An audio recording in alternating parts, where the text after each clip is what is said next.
Welcome to the weekly update where I talk about Chainsaw Man the movie, the new Knives Out, and what I've been reading for sci-fi novels of all things. So hello, thanks for checking out this video. My name is Zach. This channel is mostly science fiction and fantasy reviews. And yes, once a week I just do an update here of what I've been reading and watching because while it's mostly sci-fi fantasy, it's also, I love a lot of other nerdy sci-fi fantasy things like movies, and we usually watch a ton every weekend. And with that said, to just jump right into it and make some space for the screen, what did we watch this past weekend? Well, we started off finally on digital is Chainsaw Man, the movie, the Reze arc. So this is the highly anticipated for us, for our family, because yes, all three of us loved watching Chainsaw Man, movie adaptation of the next arc of the anime. So I'm a huge Chainsaw Man fan. I don't think there's a poster anymore, but we do have a poster of Chainsaw Man around the house. I've read the manga twice. I'm currently, of course, reading the second season series of the manga of the next arc, but really cool to see the animated version of the manga because I love Chainsaw Man. I thought it was a really cool story. It's just such a weird concept. Guy, a boy who makes a contract with Pochita, this chainsaw devil dog, and now he can become the Chainsaw Man. And the whole world, it sounds crazy, but the whole world is so imaginative about creating contracts with devils to borrow their powers and fighting other devils. And the artwork is just insane. The story is insane. It's very seinen graphic, and then the anime is pretty well done. I really enjoy seeing everything animated. The first season was very well received. I enjoyed it, just seeing it on the screen. And then here on the big screen, well, we watch it at home because it's on digital, but on the small big screen is a movie adaptation. So it is the Reze arc where we continue where the anime left off in season one. And this next arc focuses on Denji sort of growing as a character, getting into relationships, and more growing into who he is as Chainsaw Man. And he experiences love.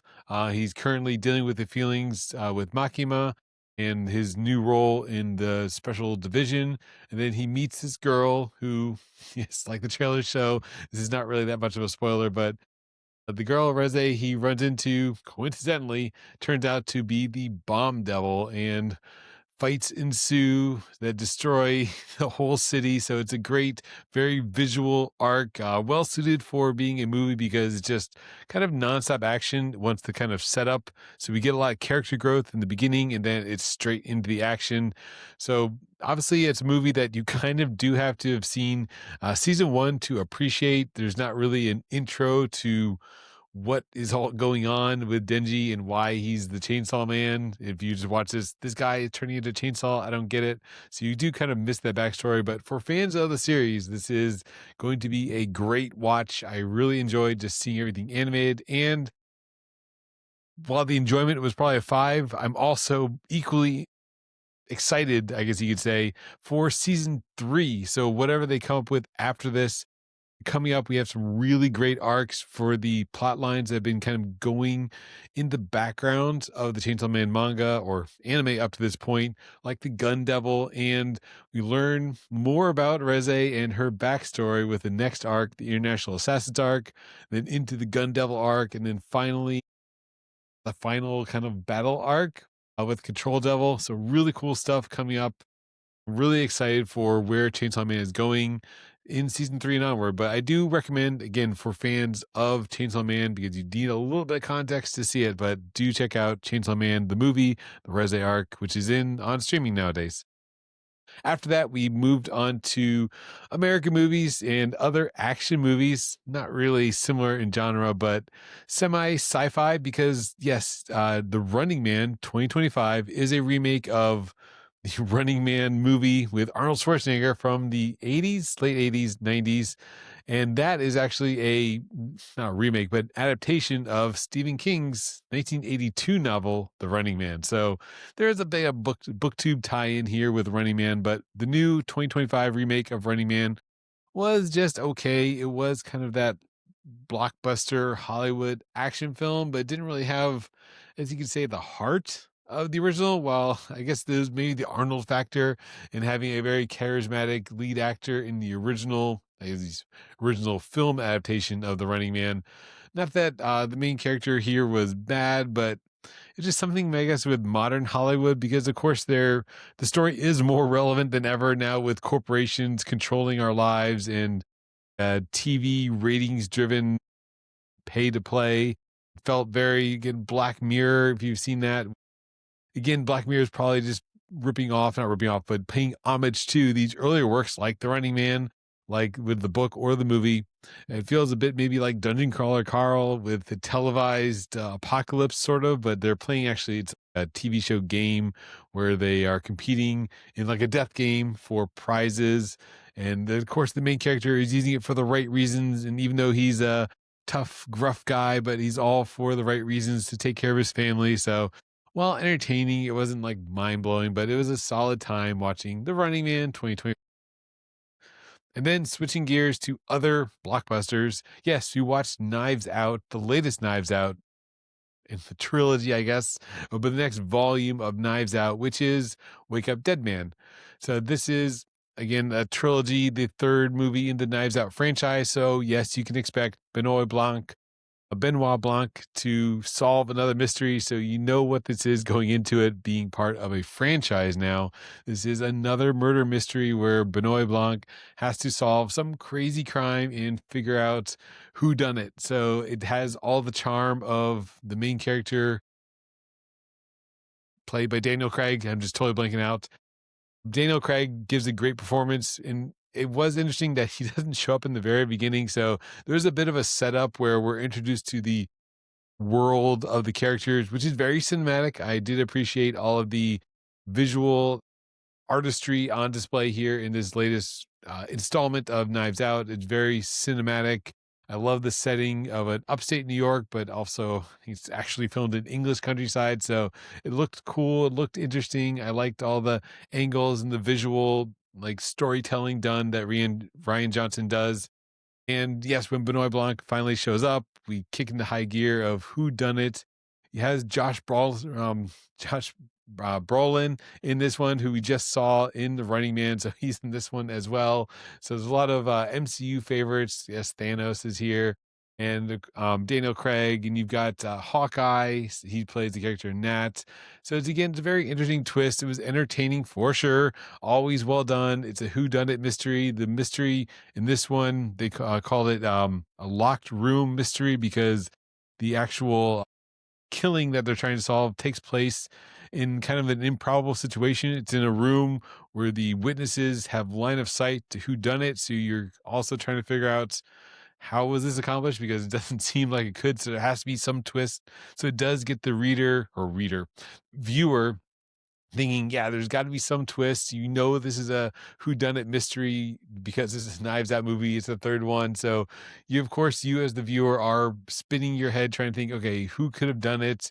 Which of these people is the culprit? You know, there's going to be some kind of twist, because there always is. So I think it does accomplish that well, in that it does give the viewer enough to start formulating ideas. It doesn't assume you know nothing. It tries to lead you on, of course, but then kind of not metaphysically, but meta, like, mind games. It tries to think, okay, the film knows you are trying to piece it together. So it's going to try and twist you, but then it knows it's going to twist you. So it tries to even subvert that twist. So a lot of fun stuff going on as you figure out the movie or the motives together and piece it all together, along with Benoit Blanc. So Daniel Craig gives another great performance for that over the top accent that he has, that long southern or drawl, that Louisiana drawl. But yeah, fun times with Knives Out, Wake Up Dead Man. And then, yes, now for our next phase is, I think there's the Sunday movies, where we watched our normal international cinema. So we watched The Adventure, which is a 2025 movie out of China. It's also sort of that similar genre that you've probably seen before, sort of a Freaky Friday-ish scenario. The main plot involves a character, Yuchi, who somehow during a meteor shower, so kind of like Your Name, the animated film, he switches places with himself. So it's not two people switching places, it's the older Yuchi switching places with his younger self somehow through a bicycle accident. So the 43-year-old switches with the 18-year-old. So then the 18-year-old is in the in the dad body, the dad is in the son's body, and they're trying to, of course, as we know these movies do, learn the lesson. So the younger one needs to be a little more adult. The adult one needs to embrace his younger side. And at the end, yes, they resolve their differences. They each learn from each other that how the adult dad can be a better father to his current son and kind of embrace a little more lightheartedness. And while the younger one learns to be a little more mature and they reconcile their differences with, I guess, each other because he's talking to himself through fun stuff, lighthearted, warm fuzzy kind of message, but it was visually lots of gags, funny. Yeah, it was a decent time. I enjoyed watching the adventure from Out of China. And then lastly, sort of a cheat that we finished it this weekend because I had started it last weekend, but I finished the second half of Samurai Fury, or aka Burai, which is a 2025 movie out of Japan. It was kind of a revival. I've seen it called, when I was looking at the reviews afterwards, revival of the samurai genre. So it's very kind of macho samurai-ish, but it's almost two movies in one, which was what threw me off and why I didn't totally enjoy it. Because the first half, and as prominently shown in the trailers for it, there's kind of a training sequence where a samurai like master takes on an apprentice and he goes to this training, and that's what you see in the trailer. There's like these knives flying and he's training up to be this, awesome new age samurai like apprentice.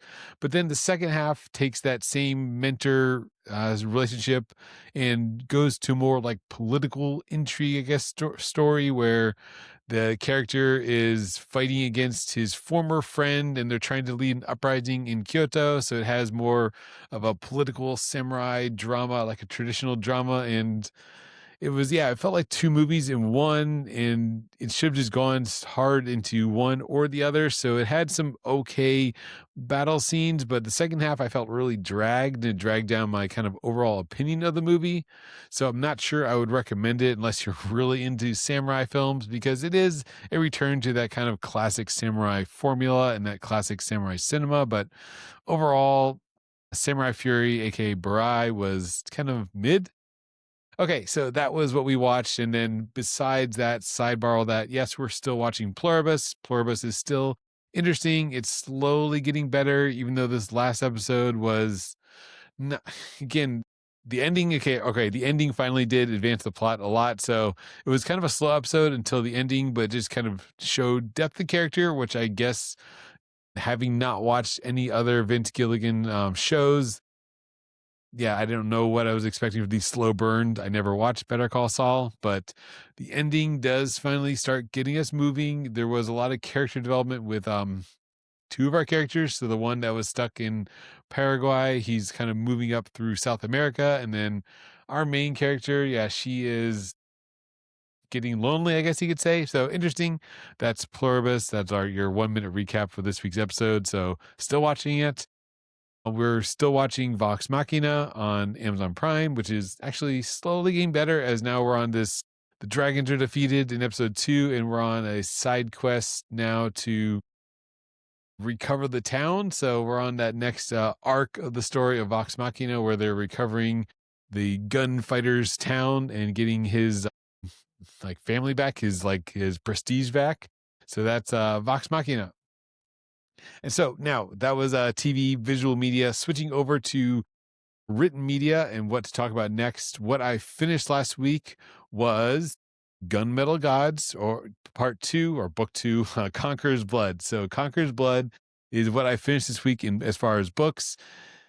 Another book where I was a little disappointed, did not meet my expectations. So I just recorded recently, finally, a glowing review of Gunmetal Gods 1 because I really enjoyed it. I thought the world building was great. It was a very cool Middle Eastern fantasy not gothic, but maybe fantasy horror, because it's set in the Middle East, so it has a lot of visual, and I felt like I was in these spice markets smoking hookah with Micah and Keva and eating the dates and reciting poetry. It just had such great world building that I loved being in the world of Gunmetal Gods.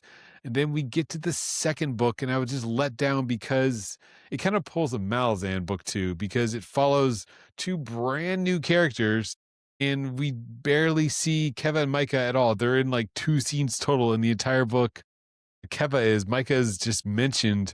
So the characters that I slowly loved and grew so endeared with, Keva in particular, kind of the good one, they're just not here. So I was very let down. I kept kind of pushing on, hoping they'd come back because we do get like a little small scene with Keva where he makes an appearance and he's off training and meditating and kind of leveling up in the background, but we just follow the two female characters who are doing more court intrigue politics. So the format is similar to the first book, wherein you have two main storylines you're following, and like the first one, it just keeps flipping back and forth between the two POVs.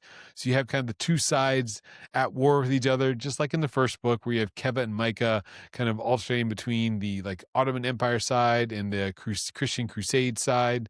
Whereas this one, you have these two, they're not both princes, but they're sultanas, is the word I'm looking for. So the one's the sultana, and then the other one is like the, I don't want to be like spoiler, but yeah, they're like, again, at odds with each other, and they're fighting each other in a way through kind of court politics. But the other thing that kind of let me down or never got resolved was the fact that we introduced to a new magic system. Like the title, it talks about this Conqueror's blood. So there's Akhtar, the author, Zamil Akhtar, introduces a blood-based magic system where you can write runes with different types of blood. So depending on your lineage, you have a certain type of blood, and certain blood can write certain runes. And these magic runes can be used to sort of cast spells, which is totally new from the first book, because the first book dealt with a magic system that was based on the jinns, or to these like spirits, and how certain people can see the spirits and sort of form contracts with them. Whereas in the second book, that's not shown at all. So it's a totally new world almost, but we do get kind of references to that other world in book one. So just overall, yeah, I was a bit let down. I'll end there because I'll talk more about it in the full review, but let down with how it ended because it didn't link back to the first book. So I'm not sure I want to go to the third book, but unless I read the reviews of the third book and that it somehow connects the two together and it's like a masterpiece. But so that was Conqueror's Blood, Gunmetal Gods 2. And then after that, seemingly to maybe cure myself of a total different genre and not to go straight to another fantasy book, through Libby and reading on Reddit, I am now reading Reddit, The Gone World by Tom Sweterlitsch. Right, Sweterlitsch. Anyways, The Gone World is very interesting. So I read someone posting about it, I'm sure on Reddit, where it was described as, the back of the book blurb says, as a kind of mashup of True Detective and Inception. And it's a very interesting sci-fi mystery whodunit kind of detective novel, but with this sci-fi twist about, I would also call it more also like Blake Crouch's Dark Matter, which, full disclosure, I haven't read Dark Matter, but we watched the Apple TV series. But I have read Blake Crouch's other book, Recursion. So I read Recursion, but not Dark Matter. But this also deals with kind of a time travel superposition idea, like in Dark Matter, where the character kind of time travels, but only in the future. So it is a time travel book, but it deals with, you time travel by superpositioning into the future and creating like a branching possible features. So on the one hand, she is a time traveler working for the Navy, this like secret research division doing time travel, but then she also gets caught up in a detective murder. And then of course, as we go along, it's all connected somehow. So I'm right now, as I just finished reading this before recording, I'm about 82%. So I'm in the end game of The Gone World, and we're starting to get a lot of reveals, but even up to this, it's been a great read because it's very character driven and grounded. So while it deals with this sci-fi sort of time travel superposition stuff, it does it in a very clever way in that it doesn't really introduce paradoxes because it's not really time traveling. It's sort of, yeah, that superpositioning quantum physics mechanics, but it has another interesting concept of this concept of the terminus. So the people in the Navy that have gone to the deep future, the deep space, they've gone to deep time. Some really interesting concepts. It's a good read and it's very grounded because most of it, while it does talk about their past adventures doing naval stuff, it's connected to very Earth-based, terra firma-based adventures where she's investigating the murder, and then she has to travel to possible futures to kind of investigate the murder in the future. So she'll jump ahead like 20 years and see what did they figure out in that timeline that was connected to the current thing that she's actually investigating. So she's like interviewing people in the future about the past, but she's actually from the past and has to jump back. And yeah, it's very interesting. And so if you like time travel, if you like True Detective, which yeah, season one was great. We haven't watched more than that, but True Detective season one, which kind of so it has kind of a very freaky, sci-fi weird murder stuff going on with the murder mystery, and then also like a dark matter Blake Crouch sewer positioning multiverse sort of ish idea. So really cool stuff. And when I looked up, it actually was up for a bunch of contenders in 2018 when it first came out, but when I was looking at what was up against and why I never, I guess, maybe heard of it, or haven't heard of it as much, also released in 2018 that was on the same, competing awards were books like Iron Gold from Red Rising by Pierce Brown, Persepolis Rising, which is the seventh book in The Expanse by James S.A. Corey, and the second book in Murderbot Diaries by Martha Wells. So it had some stiff competition in 2018, was apparently a really good year for sci-fi series, but I think you should check out The Gone World by Tom Sweterlitsch. It's pretty cool. I'm very interested in it. But then that said, I'm about done because, yeah, it's one of those books where I just can't stop reading. And I really want to see what's going on because it has that mystery detective kind of angle to it. But then somehow, yes, I'm on a sci-fi kick in a way because that's what I seem to keep adding to my Libby queue. And I think partly because they're relatively short and self-contained as opposed to the longer series like Sun Eater or Red Rising, or even though Expanse is sci-fi fantasy, but these longer series. So I find these books like The Gone World, I'm like, oh yeah, that's only a couple hours. I can read that in like half a week and still get back to my longer series. But with that said, another book that I had on my Libby queue that came available is another sci-fi book similar to maybe this book, The Gone World, and that is There Is No Antimemetics Division by Quantum. This book, it had a lot of buzz coming out. It's, I think, a rewrite of a self-published story. So sounds very cool about memory and I guess quantum ideas, but these like particles that erase memory. So it sounds very cool. A lot of buzz. I've heard about this a lot online. It was on one of the Audible Awards. This thing is book of the year, but There Is No Antimemetics Division sounds very cool. And my haul just came through, so I'm excited to jump into that next. And then on a sci-fi series, yes, my next another Libby hold that came through is Babylon's Ashes, which is the sixth book in the Expanse series by James S.A. Corey. So that is up to read. So I think I'll just read that now, even though have a long queue of purchase books, fantasy series in my Audible library, like Sun Eater, Red Rising, Dungeon Crawler Carl, a bunch of books to read in Audible, but the library is just pulling me because it's time limited. So that is what is on my reading agenda. So previously read is Conqueror's Blood, currently reading The Gone World, and then next up is There Is No Antimemetics Division by Quantum, and possibly Babylon's Ashes by James S.A. Corey. So that is what I watched and read this weekend. And recap, what you should watch is definitely Chainsaw Man, the movie, the Reze arc, Knives Out. You should definitely check out Wake Up Dead Man. It's on Netflix. So it's on streaming. And then reading, pass on Gunmetal Gods Book 2, Conqueror's Blood, but I think The Gone World is really cool if you like a detective novel, and I'm excited to talk more about There Is No Antimemetics Division. So that's what I read and watched. It's coming up to the holidays, so if this is the last video you see till the new year, happy holidays. Hopefully you get some reading done over the break. It's December 15th as of this recording, so it's under 2 weeks for Christmas. So Merry Christmas, Happy New Year, Happy Holidays, and thanks for watching. Talk to you later. Bye.